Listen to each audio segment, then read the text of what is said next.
Today, I'm revealing the title and cover of my brand new book, How to Destroy America in 3 Easy Steps. It is available for pre-sale at dailywire.com/Ben. That's dailywire.com/Ben. Here's what's important about the book. The country is falling apart. We all know this. I mean, the country was falling apart months ago, before coronavirus. The coronavirus pandemic has really exacerbated a lot of the divisions that undergirded what was happening before. What we are watching right now is at least half the country really does not see America as a cohesive unit. It doesn't see America as an idea. It doesn't see America as a nation. Instead, America is a set of competing interests. America is just a bunch of groups that hate each other, and whoever grasps the brass ring of power is able to cram down their viewpoint on everybody else. Why exactly is the country falling apart? I think the country is falling apart because there are a lot of people who want to fundamentally change the country, and then there are some people who see that America was meant to be unified, that America is based on a shared philosophy. It's based on a shared culture. It's based on a shared history. And that's really what the book is about. You could see in the Democratic primaries how much of the Democratic Party does not believe that we have a shared philosophy, does not believe we have a shared culture, believes that America's history is actually a history of innate evil and horror. And how many Democrats today are trying to use the pandemic to quote unquote remake America? Bernie Sanders had a whole piece in the New York Times where he was talking about how we need to fundamentally reshape the free markets and capitalism in America as a whole. You see this sort of stuff from Nancy Pelosi wanting to reshape America on the back of a pandemic. Hillary Clinton says, let no good crisis go to waste. The fact that people want to fundamentally remake America, that has really become the dominant ideology of the political left. And more than anything else, it's not just a left-right division. It's a question of whether we stay together as a country. There's a traditional, what I call unionist history to the United States, a traditional unionist philosophy, a traditional unionist culture. And that is an idea that America does have these shared things, this shared philosophy. And that philosophy can be summed up in the Declaration of Independence, the idea of pre-existing rights, rights that pre-exist government, God-given, that are to be protected by a government that is designed also not to invade those rights with delegated powers, that is answerable to the people, right? These are the traditional philosophies of the United States. The philosophy that limited government ought to be combined with powerful social institutions, right? Institutions that inculcate duty and virtue. This was the traditional American idea. And then there's a group of people that I call the disintegrationists. And the disintegrationists make the case there is no shared philosophy, that actually America is just a brutal, vicious, terrible place. And really, rights don't exist. They're just privileges from the government.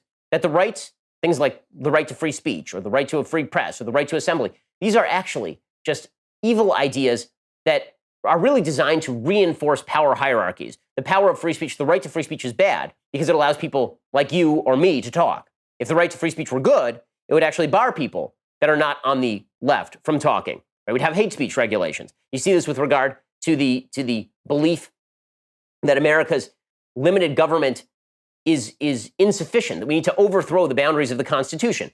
People on the left are constantly attempting to overthrow the bounds of the Constitution in order to maximize the power of government. We don't have a shared philosophy. That philosophy was originally constituted by rich white men in order to re-enshrine their own interest. So without that philosophy, we fall apart because then government is just a power tool to be used against whoever you don't like. And then there's the question of a shared culture. Yeah, I mean, we all watch the same movies. We all watch the same TV shows.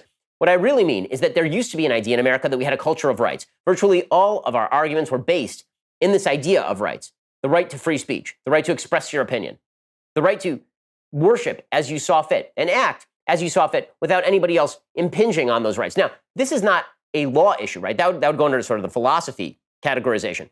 This is an issue of the culture, and that is we are completely intolerant of other people's right to free speech at this point.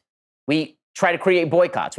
Social media mobbing has become the order of the day. The attempt to destroy people who disagree with us, not just debunk their arguments, but destroy them as human beings, come after them, go after their sources of livelihood. The attempt to completely rewrite science in the name of things like sensitivity and feelings. Right? All of this goes under the destruction of a common culture. Without that common culture, we're not even speaking the same language to each other. We're not even capable of communicating properly with one another if we don't share that culture. And then finally, there's the question of American history. The traditional unionist version of American history is very simple. America has had horrible periods in American history, but America's founding ideals were great and good. And the story of American history is an attempt to perfect those ideals and to strengthen those ideals in the face of countervailing disintegrationist forces that see America as a series of interests to be torn apart at will, that see America basically as just a question of power dynamics. Now, this is the sort of Howard Zinn version of American history. The founders were evil, rich, white slaveholders who attempted to enshrine their own interests, that America is rooted in slavery. This is the 1619 Project from the New York Times. And then there's the traditional unionist history that says we're all part of the same team. And we weren't always part of the same team because America's ideals were not properly construed and properly enacted. But that doesn't mean the ideals were wrong in the first place.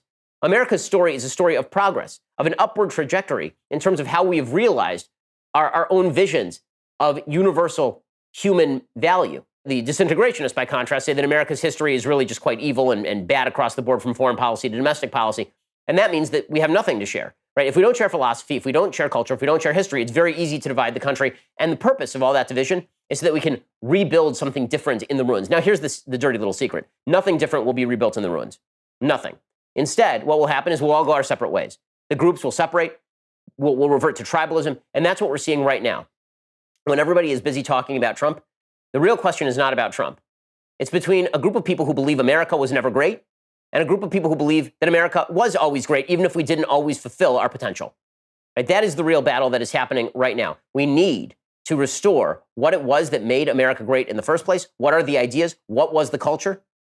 We need to restore our vision of American history. That's the way we're going to restore the country. So my book is about America. It's about our economy. It's about our values. It's about our churches. It's about our Constitution, about our Declaration, and about the people who are trying to get rid of all of those things in favor of building a new utopia. My new book, How to Destroy America in 3 Easy Steps. Can't wait for you to read it. Go check it out in pre-sale right now at dailywire.com/Ben. That's dailywire.com/Ben.